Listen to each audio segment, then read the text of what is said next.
Watching someone you love hurting hurts. Here's 5 things that you can do to help support them. The first time I ever had a panic attack, I had no idea what was actually happening. I was just going about my day, and all of a sudden, I had a hard time breathing. I could hear my heart pounding in my chest, and I was just filled with an intense fear. When you have PTSD and you get activated, your very safety feels like it's under attack. And so all you can do is think about how to make yourself safe. You become so overwhelmed with the need to save yourself that as the panic builds, it's impossible to think of anything else. And you have an overwhelming need to either escape from the situation or to stop the threat. Years before I started dealing with this myself, our son, who struggled with social anxiety, had a really hard time talking to strangers. He wouldn't even order his dinner for himself. At first, I found this extremely frustrating.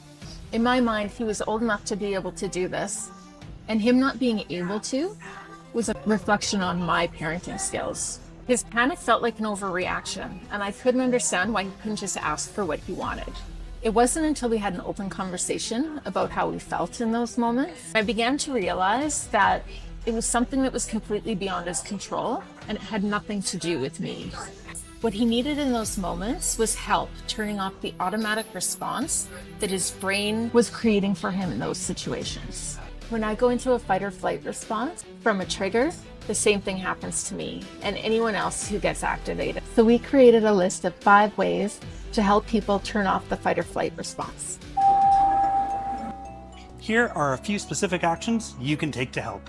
Number 1, the thing you want to do is now move into a quiet, comfortable place. Find a place that's secure, that minimizes loud noises, external stimuli, someplace that feels safe and secure.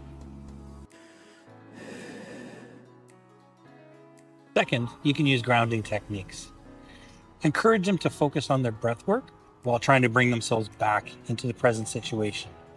You can do simple techniques like describing their surroundings, counting items, or even just focusing on their breath.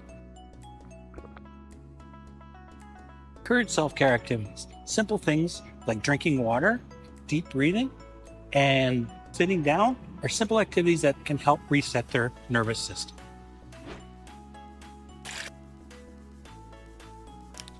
Offer reassurance.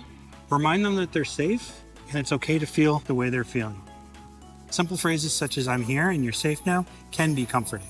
5th, listen without judgment. Sometimes just offering a listening ear without actually offering unsolicited advice or trying to fix the problem may be some of the best comfort that you can do. Be open to what they need at that time and recognize that that may differ from the initial plan.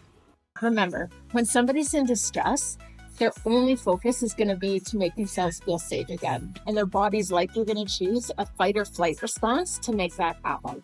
But using the 5 actions that we mentioned earlier will help them to make themselves feel safe, secure, and think clearly again. So remember, take care of yourselves. If you or a family member are in distress, make sure you reach out to the appropriate people.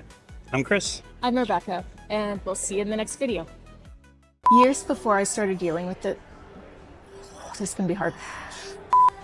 Okay. Oh, no, give it back to me.